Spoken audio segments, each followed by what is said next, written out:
Recently, I have been listening to my dad a lot. He happens to be a great fan of physicist and futurist Michio Kaku.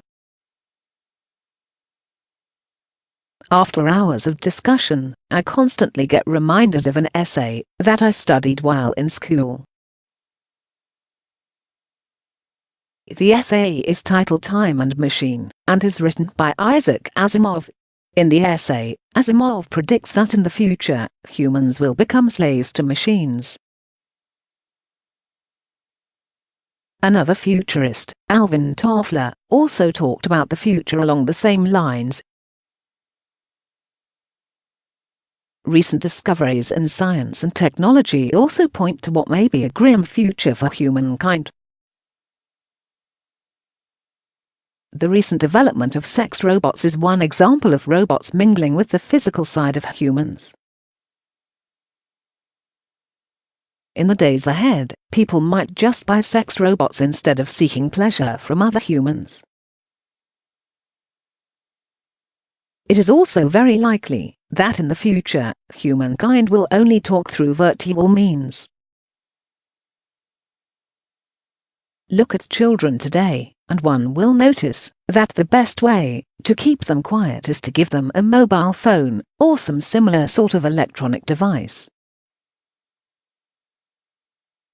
The only sports that children play these days are on their mobile phones or tablets. If this is what it is like today, how can we envisage the future to be like? Last year, I found out that a robot had replaced television news reporters in China. We continuously hear stories of robots replacing humans in large factories. There are some positive aspects of robotic technology too.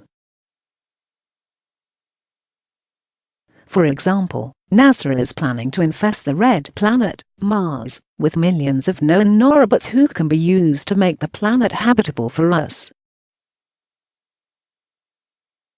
Similarly, doctors in the UK carry out virtual operations through robotic hands in Israel. There was another story on the BBC about nanorobots being injected into the human body to cure certain diseases, even cancer. Nanorobots will travel through the human body to detect cells that are cancerous and destroy them to effectively cure humans. Although there are a lot of positives arising from robotic technology or artificial intelligence, AI, the downside is that it will eventually mean that humans will have very little to do.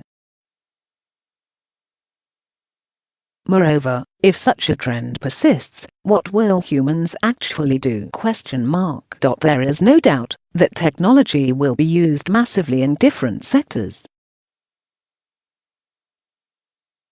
For example, in the education sector, teachers will become obsolete in the near future as robots will replace them.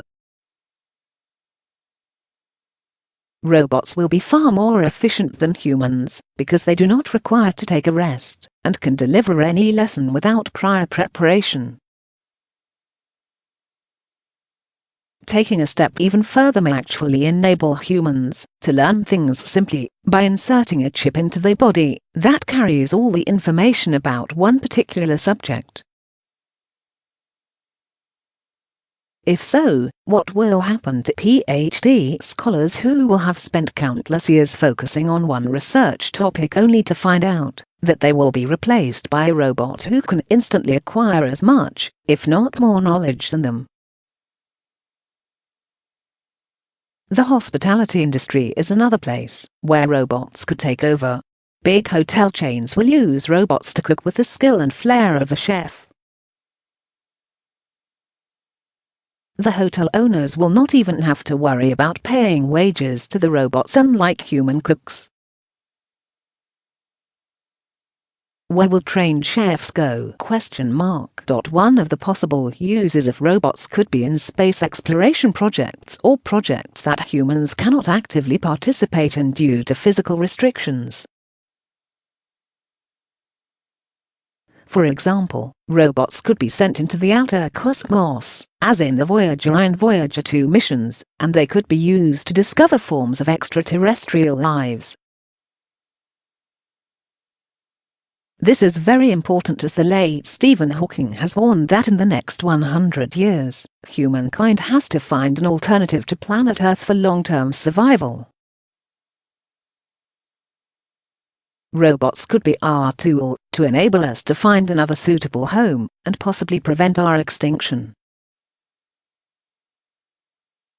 Another possible use of robots is to carry out automated tasks. However, we as humans should always ensure that we are always in control of our own technology. Technology can be a boon, but it can be a curse too, if not used with caution. We have had instances in the past where our own technology has failed us. An example of technology failing us was during the year 2000, where the Y2K problem, a computer bug, halted the world's most powerful systems. Try imagining a situation where robots working in surgical would stop working due to some sort of bug. What will happen to the patient? Therefore, humans should always be in charge of the overall system, irrespective of how efficient robots are. The future is interesting and equally dangerous in terms of technological advancements. If we do not exercise some degree of caution, Isaac Asimov's view of humans becoming slaves to machines might actually come true.